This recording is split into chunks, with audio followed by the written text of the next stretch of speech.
Can you give us any update on Robert Helenius? The last time we spoke, you said he was still part of Sauerland and he was training with his dad. Yeah, he was training with his dad. You know, obviously there was some, let's say, some conflicting opinions over the Christmas period. We had a very good meeting with Robert and his team 2 weeks ago in Helsinki. And Robert's very much still a Team Sauerland fighter. He's under contract, a long-term contract. And we'll be expecting him back around March, April this year. So, you know, he's got a new team training in Finland, based himself out of Finland. He'll still be boxing in Germany as well. And, you know, we've done shows with him in Finland, big shows. So, you know, we'll be doing those as well. Okay. The other guy is Kubrat Pulev. Yeah. He's looking for some action, isn't he? Yeah, Kubrat should be out again in April. Just finalising something there. They'll be out in a few weeks. But takeover fight, or will it be for an eliminator? Or anything? No, Kubrat's already done the eliminator against Tony Thompson, so he's ready. He's waiting for the Klitschko fight. You know, Klitschko's got to fight Leopai now, the WBO mandatory. Yep. And then he's got the IBF mandatory straight after. So it's this year? So it's this year, yeah. And, you know, Kubrat is a natural big heavyweight. He's not a bumped-up big heavyweight. He's a natural bump. He's a naturally big heavyweight. And he's got the style. You know, some people compare him to Vitaly Klitschko style, but he's definitely got the Eastern Bloc style. And he's a no-nonsense guy. You won't get to Kubrat's mind. He's one tough individual. Yeah, I've seen him a few times. He's impressive.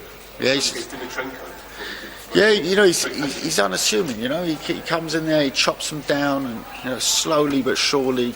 You know, and that's why it wasn't a coincidence that Ustinov and Dimitrenko, two very big heavyweights, highly ranked heavyweights, and he both, you know, did a job of them. And just worked his way through them over 8, 9, 10 rounds, but I think both were in 11th round stoppages, you know, or late rounds at least. Yeah, and it was, you know, late round stoppages is what he seems to be very good at doing. How about Boytsov? Boytsov, we're of course very disappointed with the performance. You know, and it is what it is. He wasn't up to it. You know, very simple. He had some outside the ring issues, but you know, there's only so many excuses in boxing, right? You turn up and the bell goes, and you know the excuses for me, they go away. You know, you can always come back and say later on, well, this was the reason for that. And yes, it was an eliminator for the heavyweight championship, so yes, he had to take it. But still, if you turn up for a fight, you have to leave those problems outside, and you can't come back to those problems after and say, well, it's the reason. Yeah, maybe it's part of it, but you know, for me, he wasn't up to it yet. We'll go back to the drawing board. He's a young kid. He's 27, 28 years old. You know, he's got all the time in the world still. You know, he's got 4-5 years until he reaches his peak, in my opinion. And, you know, it was a question of too early. But, you know, if you are presented that on a plate, and we haven't promoted Boytsov throughout his career. You know, we've sort of inherited him. And, yeah, it was an opportunity for good money that really, you know, when you looked at it on paper, you know, he's boxing Leopai, beat Leopai, you get Klitschko. You know, do I blame him for taking that opportunity? Do I blame us for taking that opportunity? No, I don't. You know, it's life-changing money, and it is professional boxing. It's about making your living. We'll see him again. We'll definitely see him again, yeah. Hernandez, cruiserweight's dropping down into the division. Hernandez is busy again in March?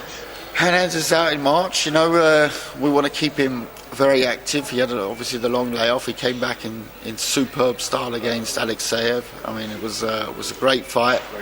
And he, you know, he's you know, a lot of people say he is the best cruiserweight out there. You know, he's a different type of fighter to Hook. He's a Cuban style. Technically, definitely better than Hook, but Hook, of course, has that huge amount of physical, natural power, almost brute force, as you like.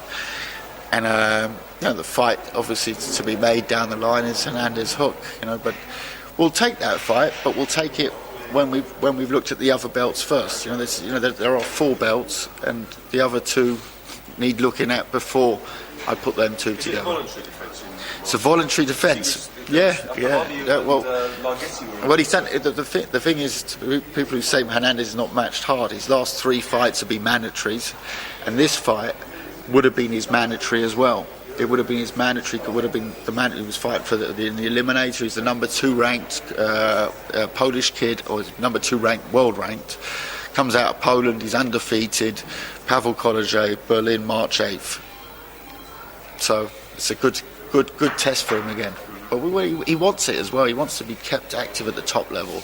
He's got his number 1. He's got the number 1 spot, but you know, I'm always surprised that in the pound for pounds they never turn up the cruiserweights. You know, I mean, it's, you know, that they're sort of overlooked. I think that will change. You know, I think that will change because there's some really good talent in the cruiserweight division. Another cruiserweight you've got, Noel Gevor, is in action tonight. Yeah. How do you assess him? How do you sum him up?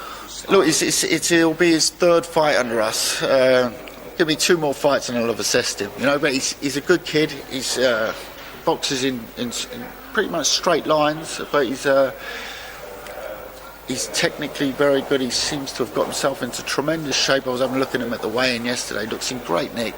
He's training with his dad, his stepdad is Gevor, who was obviously, you know, he had that great fight with Arthur Abraham a few years back at middleweight. So he's around his dad, and you know, we'll see how that works out, and we'll give it a couple of fights, and then we'll assess. So he's got actually quite a tough fight tonight against an undefeated Swiss guy. So not too many Swiss boxers, are there? But you know, he seems to be undefeated in 10 fights. So I'm interested to see. It's always difficult to take that away, and we'll see tonight. Masternak, another top cruiserweight, was a top 2 cruiserweight last year, and he lost his first fight. Yeah, he lost his first fight. It's a big surprise against Drozd in Russia. It's a terrible night for him. We had Povetkin and the Masternak on the same show, and you know, Mateusz is a complete fighter. You know, he's powerful, big punches, left hand, right hand. I think it was a case of he got to Russia. It was, you know, it wasn't a setup he was familiar with.